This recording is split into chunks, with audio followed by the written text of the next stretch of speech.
Supreme कोर्टात शिवसेना पक्षाचे नाव आणि धनुष्यबाण निवडणूक चिन्ह याबाबतची सुनावणी सुरू आहे। उद्धव ठाकरे गटाच्या वतीने ज्येष्ठ वकील कपिल सिब्बल युक्तिवाद करत आहेत। निवडणूक आयोगाने 17 फेब्रुवारी 2023 रोजी एकनाथ शिंदे यांच्या गटाला मूळ शिवसेना म्हणून मान्यता देत धनुष्यबाण हे पक्षाचे निवडणूक चिन्ह दिले होते। आयोगाच्या या निर्णयाला उद्धव ठाकरे गटाने आव्हान दिले। या प्रकरणात अद्याप एकनाथ शिंदे गटाला आपली संपूर्ण बाजू मांडण्याची संधी मिळालेली नाही, त्यामुळे सुप्रीम कोर्टानेही कोणताही अंतिम निर्णय दिलेला नाही। सोशल मीडिया आणि राजकीय चर्चांमध्ये उद्धव ठाकरे गटाला या प्रकरणात फायदा होण्याची शक्यता व्यक्त केली जात आहे। तरी सध्या हे केवळ अंदाज आहेत। जर सुप्रीम कोर्टाने भविष्यात उद्धव ठाकरे गटाच्या बाजूने निकाल देत शिवसेना हे नाव आणि धनुष्यबाण चिन्ह त्यांना परत दिले किंवा निवडणूक आयोगाचा 2023 चा निर्णय रद्द अथवा सुधारित केला तर एकनाथ शिंदे गटापुढे कोणते व्यावहारिक पर्याय असू शकतात याबाबत राजकीय वर्तुळात चर्चा रंगली आहे। या चर्चेच्या आधारावर काही पर्याय समोर येतात। नमस्कार, मी संदीप, तुम्ही पाहत आहात सकाळ। आता एकनाथ शिंदे यांच्यासमोर कायदेशीर पर्याय काय आहेत असतील ते जाणून घेऊया। सुप्रीम कोर्टाच्या निर्णयानंतर शिंदे गटाकडे कायदेशीर मार्ग उपलब्ध राहू शकतात। त्यामध्ये निर्णयाचा पुनर्विचार करण्यासाठी रिव्ह्यू पिटिशन किंवा पुढील परिस्थितीनुसार क्युरेटिव्ह पिटिशन दाखल करण्याचा पर्याय असू शकतो। मात्र सुप्रीम कोर्टाच्या अंतिम निर्णयात बदल होण्याची शक्यता देखील असते। याशिवाय निवडणूक आयोगाकडे नवीन नाव आणि स्वतंत्र निवडणूक चिन्ह घेऊन पक्षाची नव्याने नोंदणी करण्याचा मार्ग उपलब्ध असेल।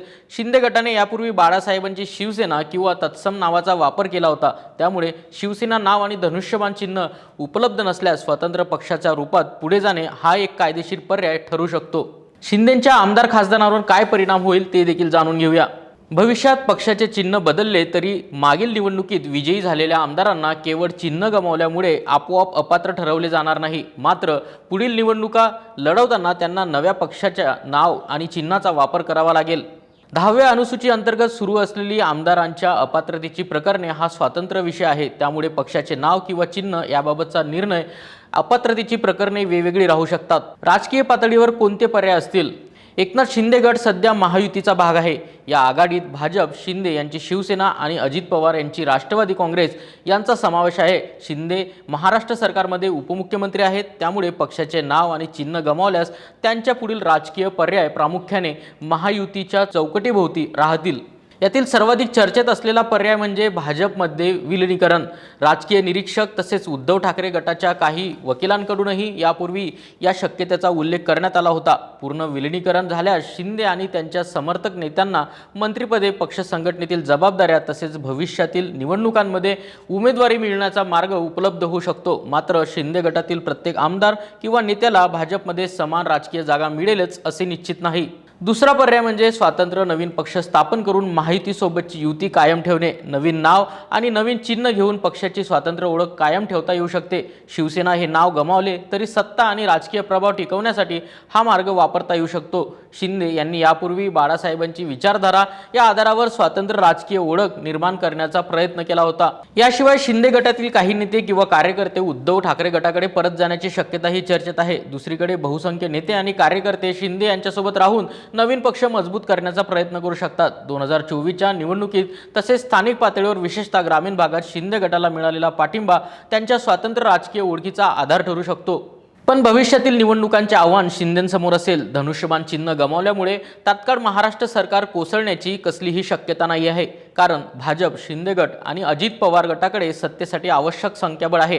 मात्र मूळ शिवसेना ही ओळख आणि बाळासाहेब ठाकरे यांच्या वारशावर दावा करणाऱ्याला यामुळे राजकीय धक्का बसू शकतो।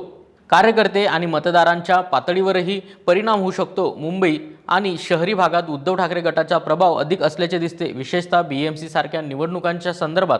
त्याचवेळी इतर भागांमध्ये शिंदे गटाची संघटनात्मक ताकद असल्याने सांगितले जाते। चिन्ह बदलल्यामुळे काही कार्यकर्त्यांमध्ये संभ्रम निर्माण होऊ शकतो। मात्र सत्ताधारी महायुतीचा भाग असल्याने अनेक कार्यकर्ते शिंदे गटासोबत कायम राहण्याची शक्यता चर्चेत आहे। शिंदेंना भविष्यातील निवडणुकांमध्ये नवीन चिन्ह घेऊन मैदानात उतरावे लागल्यास भाजपसोबतची मजबूत युती शिंदे गटासाठी महत्त्वाची ठरू शकते। उमेदवारी, प्रचार यंत्रणा आणि निवडणूक व्यवस्थापनात युतीचा आधार मिळू शकतो। राजकीय संदेशाच्या दृष्टीने पाहता उद्धव ठाकरे गटाला पुन्हा मूळ शिवसेनाचे नाव, चिन्ह मिळाल्यास त्यांना नैतिक आणि राजकीय फायदा मिळू शकतो। दुसरीकडे शिंदे गटाला बंडखोर किंवा नवीन पक्ष अशी ओळख मिळू शकते। सत्ता आणि विकास कामांचा मुद्दा पुढे करून शिंदे गट या राजकीय संदेशाला उत्तर देण्याचा प्रयत्न करू शकतात। एकूणच सुप्रीम कोर्टाचा निकाल उद्धव ठाकरे गटाच्या बाजूने लागल्यास शिंदे गटापुढे नवीन पक्षाची नोंदणी करून महायुतीत कायम राहणे किंवा भाजपमध्ये आंशिक अथवा पूर्ण विलीनीकरण करणे हे प्रमुख पर्याय चर्चेत आहेत. 2022 पासून शिंदे गटाने सत्ता आणि संख्याबळाच्या आधारावर राजकारण केले आहे. त्यामुळे धनुष्यबाण आणि शिवसेना नाव गमावल्यास राजकीय अस्तित्व संपणार नाही, मात्र शिवसेना या नावाशी जोडलेला भावनिक लाभ गमावण्याची शक्यता राहील. मात्र एक लक्षात घ्या की शिंदे गटासाठी पुढील दिशा मात्र सुप्रीम कोर्टाच्या अंतिम निकालानंतर स्पष्ट होईल. सध्या सुरू असलेली चर्चा ही संभाव्य राजकीय आणि कायदेशीर पर्यायांवर आधारित आहे. न्यायालयाने अद्याप कोणताही अंतिम निकाल दिलेला नाही. हा व्हिडिओ तुम्हाला कसा वाटला आम्हाला कमेंट बॉक्समध्ये नक्की सांगा. महाराष्ट्रातील सर्व बातम्यांचे विश्वासार्ह व्यासपीठ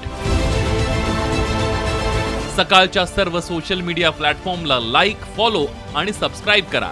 तसंच सर्व नोटिफिकेशनसाठी बेल आयकॉन प्रेस करायला विसरू नका.